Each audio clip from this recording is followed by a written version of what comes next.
Imagine this scene.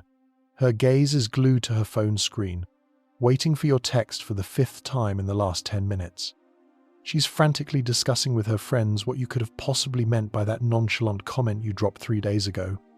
Your image, like a mental splinter, is deeply rooted in her everyday thoughts, demanding immediate resolution. She's refreshing your social media page, hoping for a new post. Every one of your online appearances becomes an event for her, subject to covert observation. Her attention is fixed on you with an obsession she cannot control. She searches for pretexts to contact you, finds reasons to be where you might be, orchestrates coincidental encounters that are anything but. And you're living your life, pursuing your goals, focused on your mission, barely aware of the psychological storm you've created in her mind. You are the epicenter of her emotional gravity. She has become the pursuer, and you are the pursued.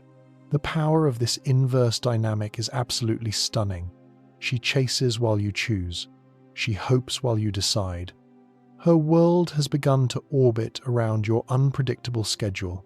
For her, you have become a mystery that must be solved to restore her mental peace. This reversal didn't happen by accident. It didn't occur because you're the most handsome, richest, or most charming man she's ever met. It's not the magic of looks or a bank account, but pure psychological alchemy. You have mastered the art of transforming your presence into a scarce resource. This happened because you understood a truth that remains a mystery to 99% of men. Attraction isn't about giving women what they want, but about becoming what they can't stop thinking about. And now, let's break down exactly how to become that man, the one who unconsciously occupies the premium space in her mental landscape, flipping the rules of the chase. Conquest of consciousness. Become her center of gravity. The consciousness of every woman is a rare, non-renewable resource, a high-value mental territory with extremely limited access. Most of this internal map is occupied by functional, sometimes exhausting routine, work tasks, family obligations, unresolved issues, and personal ambitions. This is the daily rent for living in the real world that she is forced to pay.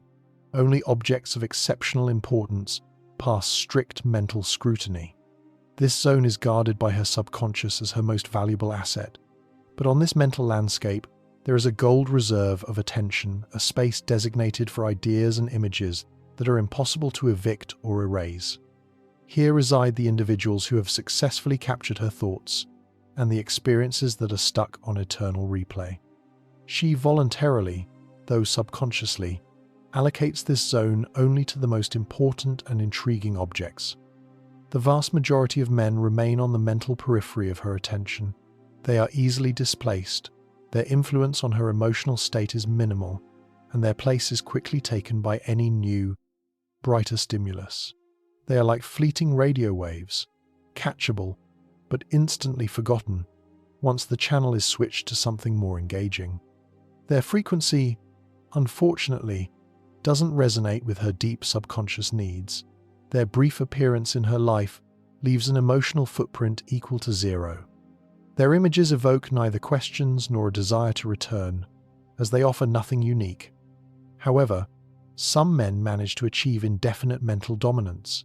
They embed themselves in her priority system, like fundamental, non-removable software. They occupy key positions in her thoughts, becoming permanent, undeniable factors in her emotional life, regardless of what she is doing. Their presence becomes a guarantee of internal captivation. They form a psychological anchor around which she is forced to build her feelings, evaluations, and expectations of relationships, even without realizing it. You become not just an option, but an absolute point of reference against which all other men and experiences are compared.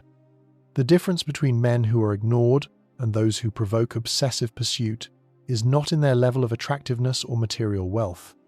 It lies in understanding the main principle: how to become an indispensable and irresistible center of gravity in her mental universe, rather than just one of the satellites in her orbit. The true victory is the capture of her mental space, which is achieved by the uniqueness of your influence. The Zeigarnik effect: leave the symphony unfinished. The human mind harbors a strange, almost uncontrollable obsession with completion. Psychologists call this the Zeigarnik effect, the sustained tendency of the brain to remember unfinished tasks more vividly, longer, and more obsessively than those that were successfully concluded. The song that gets stuck in your head is not the one you heard all the way through, but the one that was abruptly interrupted. The movie that haunts you is not the one with a satisfying ending, but the one that left the main questions unanswered. The incomplete cycle creates a constant, throbbing loop in the brain that demands immediate resolution and attention. Your presence should feel like a thrilling series cut short at the climax. Most men approach women as if they are trying to write a finished, utterly predictable novel with a clear beginning, an obvious middle, and an unambiguous end. They reveal all their cards, explain every motive, and resolve every question immediately. They leave no hint of mystery, create no emotional gaps, and give her imagination not an inch to fill. They give her the entire story of their life at once, whole, and once she has read it, there is not the slightest psychological reason for her to return to it. They become a predictable and exhaustive book that can be easily closed and forever placed on the shelf of memory. Their fate is to be forgotten in favor of the next, more intriguing plot. The man who truly understands the psychology of pursuit acts like a master composer who deliberately leaves his most captivating symphony unfinished. He creates emotional melodies in her mind that demand resolution, but which he never fully provides. He operates on the level of intriguing hints and subtle nuances, never offering definite, exhaustive answers. He starts conversations that generate deep, insatiable curiosity, but never satisfies it completely. He reveals aspects of himself that make her crave to know more, but never fully satiates that mental hunger. She finds herself mentally caught in a sweet trap between what she knows about you and what she desperately wants to find out. Her mind, obsessively craving completion, begins to fill those gaps herself with the most attractive fantasies, assumptions, hopes, and dreams for her. Her subconscious works overtime, delineating your ideal, missing image. She becomes your personal screenwriter. She begins to write the missing, most desired parts of your story in her own imagination. And since she is the author of these fantasies, they are exactly what she wants to hear, and she falls in love not so much with you, but with her own creation about you. The scarcity algorithm: sell premium rarity. Every woman is unconsciously guided by an internal scarcity algorithm, which determines the value she assigns to various experiences, opportunities, and people. Like any market system, this algorithm is based on the fundamental law of supply and demand. The more abundant something is in her life, the less value she attributes to it.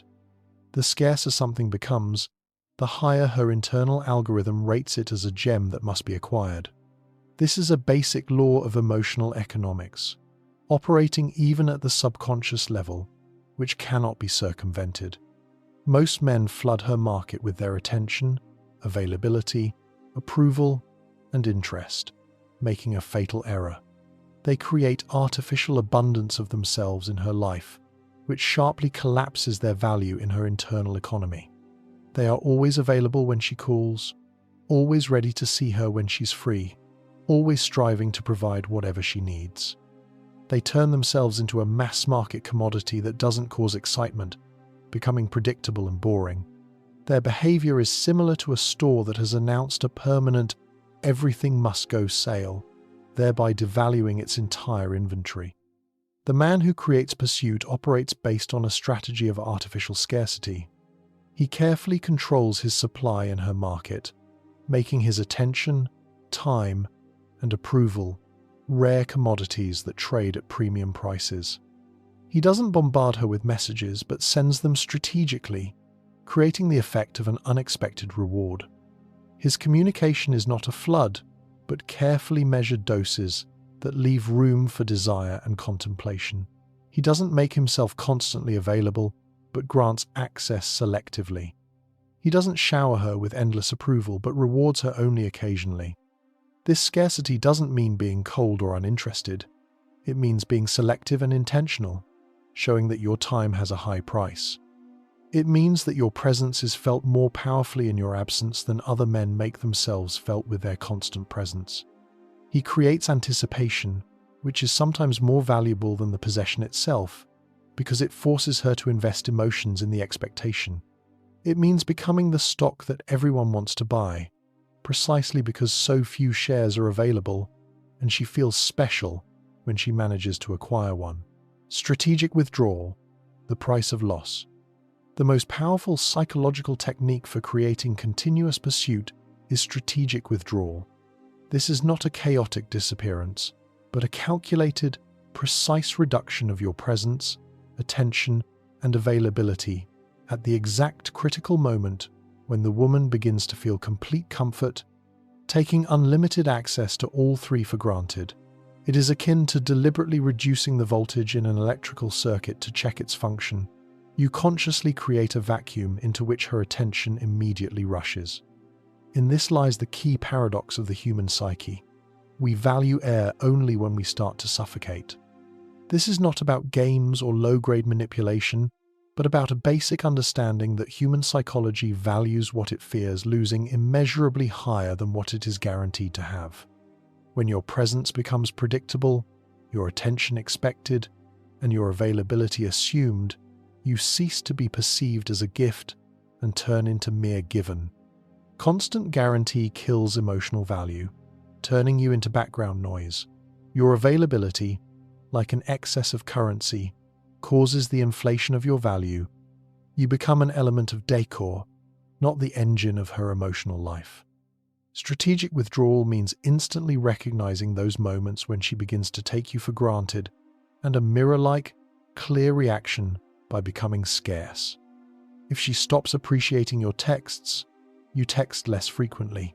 If she stops valuing your time, you become less available. Your withdrawal serves not as punishment, but as a demonstration of clear boundaries and high self-esteem that she must respect. You compel her psyche to immediately correct her attitude. Your absence becomes leverage to increase your value. The key to the strategic game is timeliness and delicate execution. Withdraw too early and attachment won't form. She will simply leave without noticing the difference. Withdraw too obviously, and she will instantly recognize the manipulation, losing respect and interest in you. But withdraw at the precisely right moment with the ideal intensity, and her psychology will inevitably shift from taking you for granted to the unbearable fear of losing you, which instantly activates the pursuit mechanism.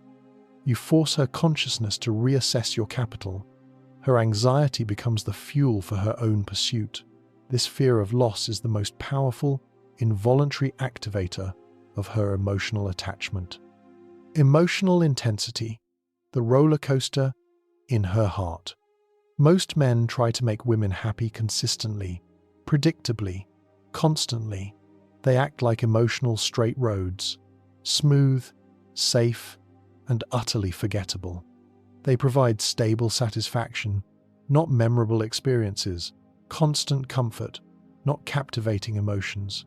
They offer a comfortable numbness that the brain quickly labels as uninteresting. This predictable pattern of behavior leaves no emotional trace. In their presence, life becomes a backdrop, not the main event. The man who creates pursuit understands that emotional intensity is more important than emotional consistency. He creates emotional roller coasters experiences that take her through the full spectrum of feelings, making her feel more alive in his presence than in anyone else's company. He becomes an emotional catalyst, releasing her suppressed feelings. He leads her out of the zone of routine comfort into a space of captivating sensations. His influence awakens feelings in her that she may have forgotten. This doesn't mean being dramatic, unstable, or emotionally abusive. It means understanding that people are more attracted to emotional variety than emotional monotony, that memorable experiences require emotional peaks and valleys. The heart remembers intensity more than consistency. Monotony is the strongest enemy of attraction. You create emotional highs through surprise, adventure, achievement, and connection. You create emotional lows through challenges, uncertainty, providing space, and gentle conflict. This combination creates psychological turbulence that she associates with the feeling of true life, and she becomes dependent on this life that only you can provide. She seeks not calmness, but the sensation that her heart is beating again for real. You become for her the source of a hormonal cocktail to which an emotional attachment is formed. She craves not your stability, but your ability to make her feel. The true game: pursue your own excellence. The most powerful psychological game we are talking about is not the one you try to play with a woman. It is not an external maneuver, but an internal transformation of personality. It is the game you play exclusively with yourself, focused on your own excellence. This game is about becoming so focused on your own growth, so dedicated to your mission, and so fulfilled by your own life that women naturally want to be a part of what you are building. Instead of needing to be convinced to grant you access to what they have built, the man who generates continuous pursuit does not try to artificially penetrate her mind. He simply lives his life with such internal strength, purpose, and self-sufficiency that she herself wants to understand what drives him. He does not waste time on psychological tricks. He plays the game of life at such a high level that it becomes an honor for her to be on his team. He radiates a confidence that attracts like gravity. This shift in focus from trying to influence her psychology to the purposeful development of your own psychology is the fundamental difference between manipulation and magnetism. Between creating artificial attraction and becoming naturally attractive, you start to radiate attraction, not beg for attention. You stop creating artificial scarcity and begin to develop genuine, undeniable value based on your achievements. You stop manufacturing mystery and start living an authentically complex, deep life. You stop playing mind games and start developing a mind that games simply cannot touch. This is the only psychological game that will make women pursue you non-stop. To become so absorbed and focused on your own excellence that pursuit from others becomes an inevitable, natural byproduct, not an artificially manufactured outcome. The chase ends when you stop running towards them and start running towards yourself. And paradoxically, that is exactly when they start running towards you. Your self-sufficiency becomes the most powerful aphrodisiac. Your internal mission becomes the source of your external attraction. We have uncovered the most powerful psychological principles that completely flip the dynamic of the chase, transforming you from the hunter into the hunted. You have learned how to use the Zeigarnik effect, the scarcity algorithm, and the power of emotional intensity to occupy the central place in her consciousness, becoming her mental priority. However, understanding these techniques is only the first theoretical step. This is the mental map, not the journey itself. True transformation begins with their practical, ethical integration into your personality. Do you want to understand more deeply how to integrate these principles into your life to create a healthy, powerful attraction that respects both you and her? Knowing is not enough. You must learn to embody this philosophy, turning it into your second nature. We are talking about building a lifestyle that naturally attracts. Subscribe to this channel, Psycheria, and hit that notification bell so you don't miss the next videos, where we will break down specific, applicable scenarios and methods. Only continuous learning and practice will turn knowledge into a genuine, irresistible magnetism that operates without conscious manipulation or effort. We'll see you in the next videos.